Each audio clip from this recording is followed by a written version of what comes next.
Hello, I'm Debbie Napier, and I'm going to share our grant, which was entitled Sewing, a Bridge to Appalachian History, Economic Success, and Cultural Awareness.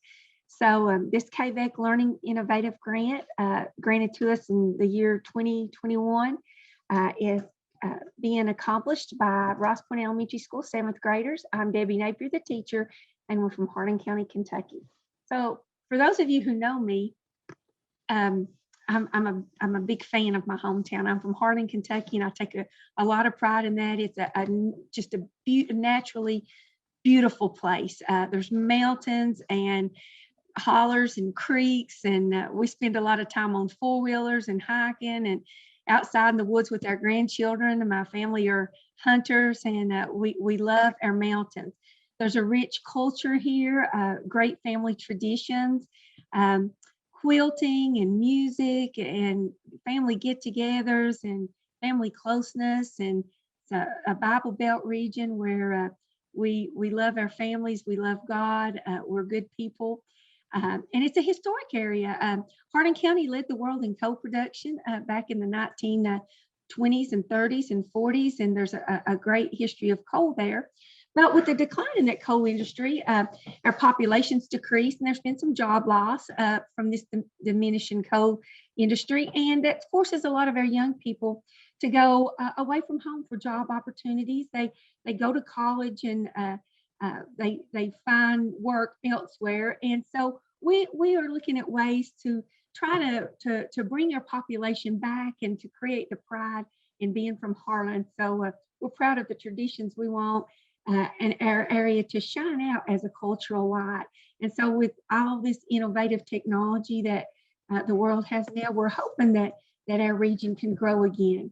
So our research question in this covidly challenged world is, what ways can innovative technology contribute to Harlan County school children overcoming the stigma of living in a poverty area and build personal self-esteem and pride in their communities? How can it help them learn to sew and quilt and encourage them to explore with inquiry and research to develop living history roles? Action research is one of the things we looked at in our grant, which focuses on place-based learning. So we're looking at our place, our Harlan, what Harlan offers and what we want to share with the world. And for us, it's a very connective process. This is our third year of applying for the grant. In the first two, we worked a lot with our coal history, Harlan County coal history. We did a virtual field trip, and it's a very connective process for us because coming off of that, the community got really proud of what our school children were doing, and the kids wanted to know more about their history. So just those first years generated more inquiry and a desire to learn more about local culture. So what happens when we're in the middle of what our next stages of planning are? They're looking at maybe doing historical sites and some QR codes and things. COVID happened. So COVID introduced kids to a lot of isolation that they hadn't saw in their lives. It's a very mobile society with a lot of interaction with school activities and community in the evening. And all of a sudden now we were experiencing quarantines and isolation. But what happened is the kids got to be home with grandparents and family members and get exposed to things they hadn't really got to spend a lot of time with before, gardening and canning the foods that they gardened. A lot of kids began to sew masks with grandparents because there were a need and a shortage of those. And so they, as I talked with them on websites and things as we were trying to move through virtual school, they expressed the need they'd like to make those masks for others. And so that got us kind of focusing in on what about the part of our culture of sewing and quilting, and what a legacy that's been for our past, and how could we carry that on? So we knew that quilting could bring cultural pride. And at one point, someone suggested, why don't we donate some quilts to some veterans? And so that is where our grant was born, with the idea that we could carry on this culture and learn a skill like quilting that also has an economic side to it, that potentially in the future the kids could, do alterations or sew their own clothes and things. And so sewing and quilting as place-based learning became our objective. So we wrote a grant, and we had 3 original goals, and that's a very interesting word because this challenging year we've had to modify on a couple of occasions. But what we wanted to do is learn to sew so that we can make masks both for ourselves and to donate to others, healthcare workers and education workers, and those who might not have a ability to get those. And we wanted to use our sewing skills to create lap quilts that we wanted to donate to veterans. And hopefully by this time we would be good sewers, and we wanted to be able to develop period clothing so that we could assume some living history roles, get involved in inquiry and research into characters, and but besides providing a service to others, become good researchers. And so these were our original 3 stages. So the plannings and resources that we went to were, we applied for a KVEC innovative grant for 6 sewing machines. And it's real important that we wanted 6 cases too, because we wanted these machines to be portable, knowing that we probably weren't going to be back in school on a steady basis for a while. And so by having the cases, the kids could go back and forth. And we wanted a virtual learning platform that would teach kids to sew. Now that seems kind of odd, because we're used to learning to sew when our grandparents or parents stand over our shoulder and guide us one-to-one. So this became a combination of using videos that already existed on YouTube, creating our own videos, creating instruction guides, and allowing access to that with Chromebooks that the kids had where they were already doing virtual learning. So our grant funds allowed us to purchase those and some other materials and accessories for sewing. Our intentions was that the Harlan County Extension Office we're gonna come in at some point, as well as community volunteers, and help us take our quilt tops that we made and put those together. Our finale, of course, was going to be the period clothing and the living history. And we're going to come back to this slide because we're going to see that as the year moved along, we had to make a few adjustments to that. So do we feel like our outcomes and our work is proving that our innovative idea, learning to sew virtually, was succeeding? So we're going to say yes, yes, yes. Several students have completed multiple masks, but the quilt has really emerged as our dominant activity, and it was more easy to learn. I had the idea to do the mask first and the quilting second. Well, the parallelness and the perpendicularness of the quilt patterns was actually an easier strategy to learn than to start folding the materials and connecting the elastic. So the masks were a little bit harder activity. So quilt became our dominant learning way to learn. And you can't pack those sewing machines home, the kids back and forth, without creating some curiosity. You can't do that in secret. So our community kind of learned what was going on, and they got behind us and loved the project. And so one little boy and girl whose grandmother sewed loved the idea so good that she started her own quilt and made an extra one. She said, when your class gets ready to donate these, there's an extra one for you. And I guess she shared her story with others, and the kids were sharing their stories.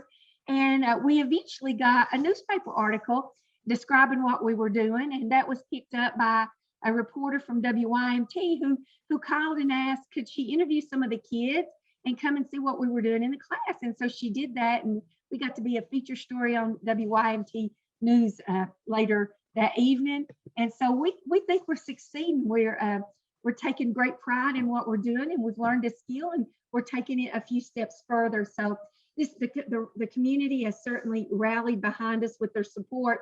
And after the newspaper article and the feature story, I started getting some phone calls from parents and asking what could they do to help. And a couple of people chose to bring in material. They said, could they donate it?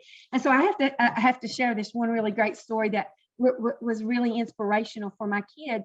A sweet young lady called us. Her grandmother had passed away and loved to quilt, and she has quilts from her grandmother that she cherished. And she asked, could she donate some of her late grandmother's material that was already cut into sections, ready to be quilted, and could she do that in her memory for a legacy? And so my kids, when they take those squares already cut out and know that this is from a grandmother that isn't here anymore, that's been really inspiring for them. And I think that's been some of our neatest scenes that we've put together so far. So I told you we had intended to have the extension office and a lot of community volunteers come in and help us. Well, the COVID restrictions haven't lightened up. Who would imagine that we would have been on virtual for as long as we have? We actually didn't start going back to school until February this year, and it was only on a 3-day-a-week basis. And the extension office won't allow their employees to come in right now, and volunteers in the school system are limited right now because of safety and because of our need to stay 6 feet apart and clean our desks and things.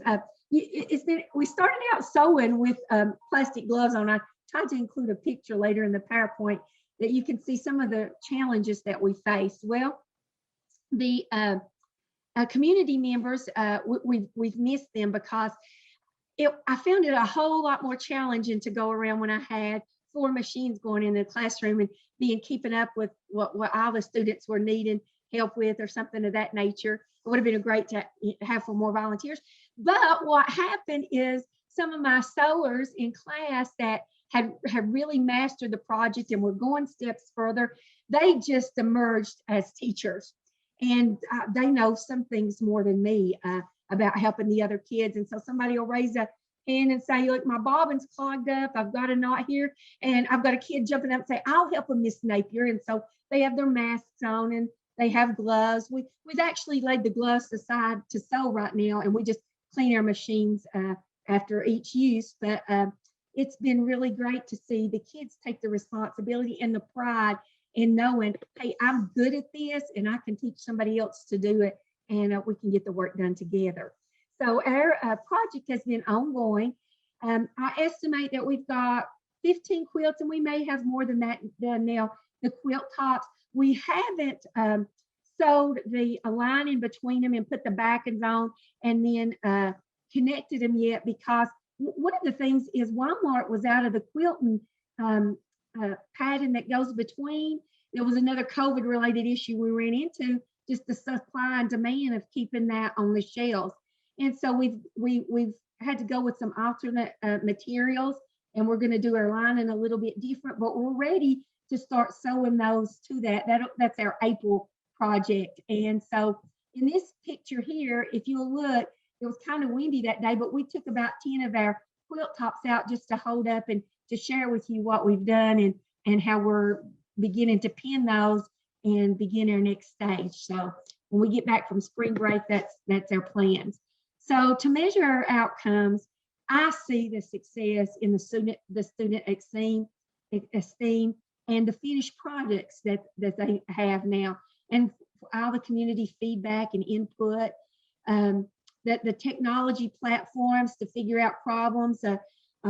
I had one little young man who took a sewing machine home one night, and he came back to me the next day and he said, Mrs. Napier, it all came apart, but I used the guides that we created in class. He said, I fixed the sewing machine. And he was really proud of himself. And this is exactly what we wanted to do, is to learn to use the computers as a source of expanding our skills. And so there's been awesome engagement throughout the whole project. So I told you we'd come back to this revisiting slide with our resources. And in blue that I went over earlier, these were our plans, but I want to share how we had to do a little bit of adapting. So I thought students would fight for these machines every night to take home. And when it was all new, when the new was on there, they certainly did that. Now they'll fight to work in class. They love it. They get disappointed if they think somebody's been on a machine 15 minutes and they've not had a try yet that day. But when it comes to taking home, it's the newness is sort of wore off. I had to throw in the incentive of bonus points. If you want to sew 24 squares tonight, you know, we'll get you some bonus points in there, and that's motivated the excitement again to take the machines home. The virtual learning platform, I found that my students really would still love to deal on me with me most for their confidence level, instead of just using the materials we've developed. When we were on total virtual and they were coming in one at a time, that attention with me over their shoulder, just it provides that confidence mode. And so I'm still encouraging them, hey, you don't need me. You've got our instruction guides, you've got our instruction videos. It hurt that we didn't get our volunteers in. We're probably lagging just a little bit behind, but like I said, the kids have stepped up and become coaches and great teachers themselves. The grant funds have been like amazing. We couldn't have done the project. I mean, it wouldn't have been possible. But we've run into the shortage at the stores and some of our materials, but we overcame because we've had lots of donations. And the finale period of our project, which was where I was wanting to get to, we needed to learn to sew to be able to do it. When I wanted to get to the living history. Well, our classroom time, we've only been back in school since February, 3 days a week, and we're doing a curriculum standards with sewing on the side. And so we haven't got to do the inquiry and explore into those, but we're starting that. The kids are aware of what's going on. And it would have been put on hold a little bit anyway, because the sewing took a lot longer to teach than I realized. I probably should have expanded the program into 2 years and let the first year be in the teaching and the mastering of that, and planning to get in the more complicated period clothing. So that's something we're looking at as just getting to touch at the end of the year. And so, but as 8th graders, they'll get to do their living history side. Now, what has happened, this has been an amazing 3-year cycle for the kids. As 6th graders, they learned about using technology in ways they hadn't to create their virtual field trips. This year, they've learned to sew with technology, and next year they'll be able to take that skill and apply it and move into their living history, which we want to turn into a living history day. If we're allowed to have visitors for a field trip, we're going to set up our whole school a playground one day as an environment to show the past, and the kids will bring in their living history roles and the period clothing that they make themselves, and do a living history day.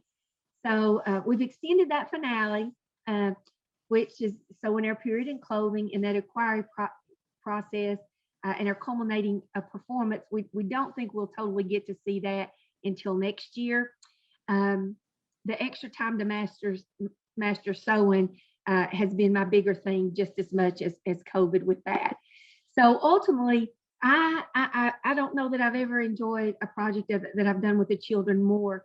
And you would just have to see it in the classroom and watch them work to see what they feel about this. I've had a couple of kids who have hid the quilt pieces they sewed at school one day in their backpacks, so that the next day or the 2 days later when they come back to sew, they don't want somebody else to have added to what they did. They want their quilt pieces to be their quilt pieces. And I've had quite a few kids that have probably done a half a quilt by themselves. So I told you I estimate about 15 pretty well same as done and ready for the actual tacking. Our number could really be a lot higher than that. We've probably got over 20 that are partially done, not too far from being the tops completed. So kids get into a project that's fun and engaging, and one they get to be creative in. Engagement promotes rigorous application and performance for the children, which in turn, is helping them prepare for college and for careers and for high school, sustained research and sustained investigation and completing something creative. So it's been an extremely tough school year setting, but students watch this community rally behind them, and they sit in a classroom where they feel, worthy as students, where they are very proud of what they've done, what they've accomplished. And I think it's been such a rewarding experience, one that the students will always carry with them. And I thank KVEC and Appalachian Renaissance for coming up with the ideas of and the funding to get opportunities like this in our classroom for our children, especially in this year. It's not going to be remembered just for quarantines and and online learning, it's going to be remembered for. I learned to sew, and I learned to grow as a person for what I do with those projects. So thanks again.